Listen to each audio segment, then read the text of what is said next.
Ambati Silks, Kanchipuram Saree Store, now in Vijayawada. Exclusive Pattu Sarees, Salwas and Lehengas. Suman TV ప్రేక్షకులకు నమస్కారం. తెలుగు నూతన సంవత్సరం ఉగాది. ఆ రోజు పాటించాల్సిన పద్ధతులు ఏంటి?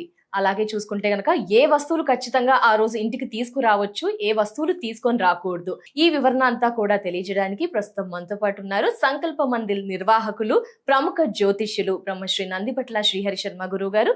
వారితో మాట్లాడి మరిన్ని వివరాలు తెలుసుకుందాం. గురుగారు నమస్కారం. గురుగారు, వాగర్థ వివ సంపృక్తౌ వాగర్థ ప్రతిపత్తయే జగతః పితరౌ వందే పార్వతీ పరమేశ్వరౌ ఆదిత్యాయ చ సోమాయ మంగళాయ బుధాయ చ గురు శుక్ర శనిభ్యశ్చ రాహవే కేతవే నమః. శృంగేరి జగద్గురు పీఠాధిపతులకి, కంచి పీఠాధిపతులకి నమస్కారములు తెలియచేసుకుంటూ కార్యక్రమాన్ని ప్రారంభిద్దాం. గురువు గారు, మరి 19న జరుపుకోవాలా, 20న? ఏ వస్తువులు తెచ్చుకోవాలి, ఏవి తెచ్చుకోకూడదు, అసలు ఆ రోజు తెచ్చుకోకూడదు, ఆ వివరాలన్నీ కూడా తెలియచేస్తారా గురువు గారు? తప్పకుండానమ్మా. వీక్షించేటువంటి సుమన్ టీవీ ప్రేక్షకులకి శ్రీ పరాభవనామ సంవత్సర యుగాది శుభాకాంక్షలు. మీకు, మీ యాజమాన్యానికి కూడా తప్పకుండా ధన్యవాదాలు గురువు గారు. గమనించుకున్నట్లయితే చాలామందికి ఉండేటువంటి సందేహం, ఈ సంవత్సరం 19వ తారీఖున వస్తుందా ఉగాది, 20వ తారీఖున జరుపుకోవాలా? ఎందుకు అనంటే 19వ తారీఖు రోజున ఉదయం 6:52 వరకు అమావాస్య ఉండి తదనంతరం పాడ్యమి అంతా కూడా వ్యాప్తి చెంది ఉంది కాబట్టి 19వ తారీఖు రోజునే మనం ఉగాది జరుపుకోవాలి. దీనికి 2 ఉదాహరణలు చెప్తానమ్మా. సంకష్టార చతుర్థి చేసుకుంటారు. సాయంకాల ప్రదోషకాల సమయానికి రాత్రి అంతా కూడాను చవితి ఉన్నప్పుడే సంకష్టార చతుర్థి, ఉదయం పూట చవితి కాదు. అలాగే మాస శివరాత్రి, మహాశివరాత్రి కూడా సాయంకాలం నిశీ సమయంలో చతుర్దశి తిథి ఉండాలి. ఆ రోజే, అనగా ఉదయం పూట త్రయోదశి ఉన్నప్పటికీ రాత్రిపూట చతుర్దశి ఉంటేనే మహాశివరాత్రి లేదా మాస శివరాత్రి.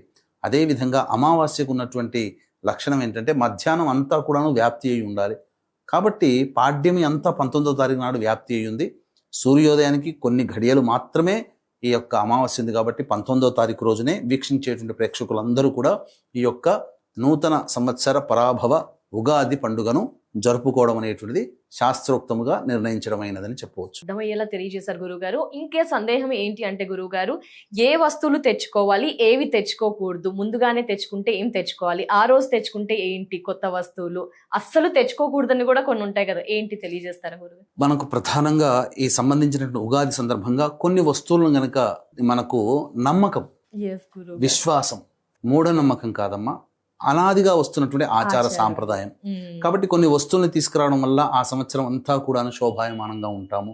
కొన్ని వస్తువుల్ని తీసుకురాకపోవడం వల్ల మనకి ఇప్పటి వరకు జరిగినటువంటి నష్టం ఏదందో ఈ సంవత్సరంలో అది జరగకుండా ఉండాలని భావించి కొన్ని వస్తువులు తీసుకోవచ్చు, కొన్ని వస్తువులు తీసుకురాకూడదని మనకు శాస్త్రం ప్రకారం చెప్పబడింది. వీక్షించేటువంటి ప్రేక్షకులు కూడా గమనించాల్సినటువంటిది, ఈ యొక్క పరాభవనామ సంవత్సరం అంతా కూడా అందరికీ మంచి ఎక్కువగా జరగాలి, చెడు తక్కువగా జరగాలి అనుకుంటే నవగ్రహాల యొక్క అనుగ్రహం కావాలి. కాబట్టి ఇట్టి నవగ్రహాల యొక్క అనుగ్రహం కోసం మన పీఠమాధ్వర్యంలో ఏప్రిల్ 1వ తారీఖు చైత్ర పౌర్ణమి సందర్భంగా అత్యంత శీఘ్ర ఫలితాన్నిచ్చే హస్త నక్షత్రము ఉన్నప్పుడు సాయంకాలం 6 గంటలకి సర్వదోష నివారణ పూజలు హోమాలలో భాగంగా నవగ్రహ పాశుపత హోమము, ఆరోగ్యం కోసం మృత్యుంజయం, అలాగే సర్వకార్య జయసిద్ధికి సుదర్శన హోమము, రుద్రహోమము, విద్య, వివాహ, ఉద్యోగ, దాంపత్య, వ్యాపార అభివృద్ధికి సంబంధించి లక్ష్మీ మూలమంత్ర సంపుటిత లక్ష్మీ సూక్త హోమాన్ని జరిపించి శక్తిపాతము చేసినటువంటి కరంగలి మాల ఇవ్వడం జరుగుతుంది. అవకాశం ఉన్నటువంటి వాళ్ళు ఈ యొక్క స్క్రీన్పై కనిపిస్తున్న నెంబర్కి కాంటాక్ట్ చేసి మీ గోత్రనామాలు నమోదు చేసుకోవచ్చు. ఏప్రిల్ 1వ తారీఖు మధ్యాహ్నం 3 గంటల లోపల మీరు ఈ యొక్క కార్యక్రమంలో గోత్రనామాలు నమోదు చేసుకోవచ్చు. ఇక ప్రధానంగా మనం గమనించుకున్నట్లయితే ఉదయం 9 to 10 శుక్రహోర ఉంటుందమ్మా. ఇది చాలా విశేషం. పైగా 9:37 వరకు కూడాను మేషలగ్నం ఉండడం, తదనంతరం వృషభ లగ్నం ప్రారంభం అవ్వడం. ఈ కారణం చేత 9:40 నుంచి ఉదయం 10 లోపల ఇప్పుడు చెప్పుకోబోయేటువంటి వస్తువులు ఏవైతే ఉన్నాయో అవి మ్యాక్సిమం సంపాదించుకోవచ్చు. అంటే ఆ జనరల్ స్టోర్ నుంచి గళ్ళ ఉప్పు ప్యాకెట్, పసుపు కొంత అయిన ప్యాకెట్, అలాగే దక్షిణావృత శంఖము, గోమతి చక్రాలు, లక్ష్మీ గవ్వలు, ఇవన్నీ కూడాను పూజా స్టోర్లో దొరుకుతాయమ్మా. ఇవన్నీ కూడా మనం ఆ రోజు తీసుకురావచ్చు. అలాగే శుభ్రమైనటువంటి ఏదైనా ఒక దేవతా వస్త్రములు కూడా దేవతా పూజకి సంబంధించి కొనుగోలు చేయడం చాలా మంచిదని చెప్పవచ్చు. అలాగే ఇల్లంతా కూడాను సుగంధ భరిమళంగా ఉండడానికి అవసరమయ్యే ధూప్ స్టిక్స్ ఉంటాయి కదా, అవును గురు. ఆ ధూప్ స్టిక్స్ కూడా గోమయంతో చేసినటువంటివి కూడా ఈ సమయంలో కొనుగోలు చేయాలి. ఇక తదనంతరం కొనుగోలు చేయకూడనటువంటి వస్తువులు ఏవైతే ఉన్నాయో ముఖ్యంగా పింగాణి పాత్రలు, గాజు పాత్రలు, అలాగే సీసంతో కూడుకున్నటువంటివి, ఇనుప సంబంధమైనటువంటి కత్తెరలు కానీ ఇవి తీసుకురాకూడదు. తీసుకొచ్చే వస్తువుల్లో మరీ ముఖ్యమైనటువంటిది చీపురు కట్ట తెచ్చుకోవాలమ్మా. తర్వాత ఈ సంబంధించినటువంటి వస్తువులు కొన్ని తీసుకురావడం, అలాగే మన చేతి మించి కూడాను ఎవరికి కూడా చీపురు కట్ట మనం కొనివ్వకూడదు. అలాగే నూనె సంబంధమైన వస్తువులు కూడా ఇంటికి తీసుకురాకూడదు, ఎవరికి కూడా దానము ఇవ్వకూడదు. ఇది ప్రధానంగా సంబంధించినటువంటిది. ఇక ఈ వస్తువులు చెప్పిన వస్తువులు తెచ్చుకోవడం, తీసుకురాకూడని వస్తువుల్ని తీసుకురాకుండా ఉండడం మంచిది. చాలా మంది కొత్తవి సామాన్లు కొనుక్కోవాలని ఆడవాళ్ళు ముఖ్యంగా పిన్నులు కొనుక్కుంటుంటారు, అట్లాగే క్లిప్పు లాంటివన్నీ, అవన్నీ ఇనుము సంబంధించినవే కదమ్మా. ఇంకోటి ఏంటంటే సెంటిమెంట్ ప్రకారం చాలా మంది ఈ మధ్య ప్రతి పండగకి వాహనాలు కొనుక్కుంటున్నారు. కొత్త పండగ మనం వాహనం తెచ్చుకుందామని చెప్పి పోతారు, ఉగాది కదా అని చెప్పి. కానీ వాహనం కూడా ఇనుము సంబంధమైంది కదా, అటువంటిది మనం ఇంటికి తీసుకురాకూడదు. ఇది గమనించాల్సినటువంటిది. ఇక ఆ రోజంతా కూడాను ప్రతి మానవుడు కూడా, అంటే ఈ యొక్క సాంప్రదాయాన్ని ఆచరించే ప్రతి మానవుడు కూడా జాతి, కుల, మత విచక్షణ అనేది ఏదీ లేకుండా అందరూ శుభ్రమైనటువంటి వస్త్రములు ధరించాలి. నలుపు రంగు వస్త్రములు ధరించకూడదు. ఇది గమనించాల్సినటువంటిది. ఇక తలంటు స్నానం అనేటువంటిది ఈ రోజున ఖచ్చితంగా చేయాలి. అది కూడా ఉదయం 7 తర్వాత మాత్రమే చేయాలమ్మా. ఎందుకనంటే 6:52 వరకు అమావాస్య ఉంది కాబట్టి అమావాస్య ఘడియల్లో మనం ఈ యొక్క ఉగాది సందర్భంగా మనం చేయకూడదు. మరి సూర్యోదయం అవుతుంది కదా అని అంటారు. మరి ఈ లోపలంతా అమావాస్య ఉన్నప్పుడు ఆ పండగ ప్రకారం మనం ప్రిపేర్ అవ్వడం అనేటువంటిది శాస్త్ర సమ్మతం కాదు. కాబట్టి ఈ యొక్క పాఠ్యమి గడియలు ప్రవేశించిన తరువాత తైలాభ్యంగన స్నానం అనేటువంటిది ఆచరించాలి. ఇక ప్రధానంగా ఈ యొక్క పండుగ రోజున నింబకుసుమ భక్షణం అంటే ఉగాది పచ్చడి అనేటువంటిది భుజించాలి.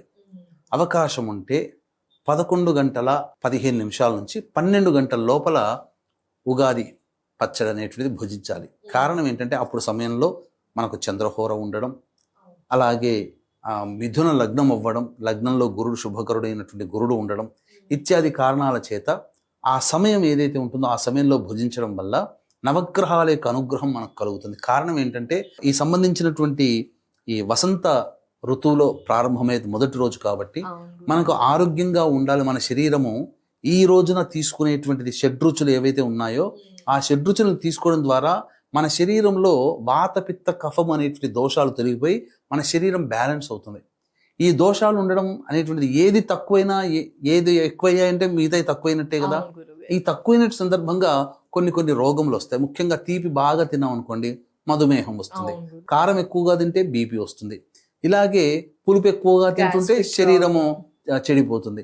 ఇలా ఈ షడ్రుచుల్ని బ్యాలెన్స్ చేసుకుంటూ ఉగాది పచ్చడి భుజిస్తూ ఈ యొక్క త్రిదోషాలని మనం అదుపులో పెట్టుకున్నట్లయితే మానవుడు 120 సంవత్సరాలు ఆరోగ్యంగా బతకగలుగుతాడు.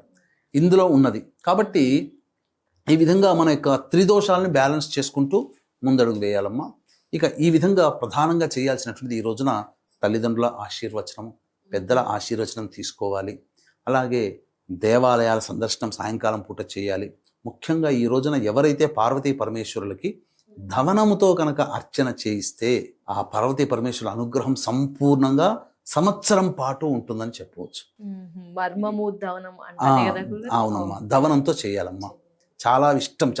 ఈ కాలంలో ఈశ్వరుడికి ధవనంతో ఎవరైతే అర్చన చేస్తారో పార్వతీ పరమేశ్వరుల సంపూర్ణ, కుమారస్వామి అంటే ఎంత ఇష్టపడతాడో మనల్ని కూడా అంత ఇష్టపడతాడు. అంతేకాకుండా ఇంకా వృద్ధాలయాలకి, వృద్ధాశ్రమాలకి చేరుకొని అక్కడ పెద్దలకు అందరికీ కూడాను పండ్లు, తినే పదార్థాలు పంచడం, అనాథలకి వీలైతే ఈ రోజున అన్నదానం చేయడం, ఎవరైనా కానీ అలాగే బ్రాహ్మణి పిలిపించి చక్కగా బట్టలు పెట్టి స్వయం పాకదానం ఇవ్వడం, లేదా ముఖ్యంగా ఆ రోజున పంచాంగ శ్రవణం ఖచ్చితంగా వినడం అనేటువంటివన్నీ కూడాను చేయాలమ్మా. ఈ విధంగా చేసినట్లయితే సంపూర్ణంగా దేవతానుగ్రహాన్ని పొందుతాం.